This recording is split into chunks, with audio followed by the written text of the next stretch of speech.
C'est une bataille d'images, de symboles.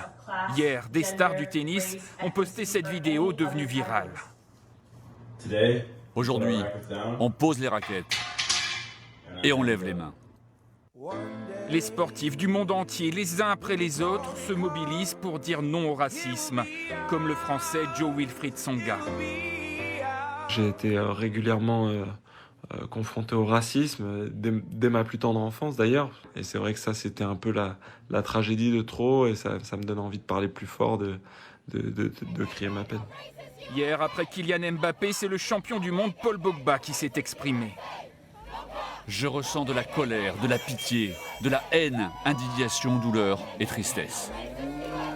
Dimanche, le meilleur basketteur de tous les temps, Michael Jordan, a lui aussi pris la parole. Un événement. Il s'était toujours refusé à s'engager politiquement. Je suis aux côtés de ceux qui dénoncent le racisme enraciné et la violence envers les personnes de couleur dans notre pays. Nous en avons assez.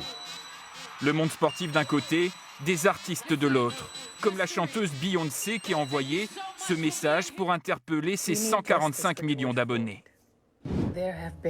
Il y a eu tellement de fois où nous avons vu ces meurtres violents et il n'y a pas eu de conséquences. Quelqu'un a été arrêté, mais la justice n'a pas encore été rendue. En France, des comédiens comme Omar Sy ont été touchés par la mort de George Floyd.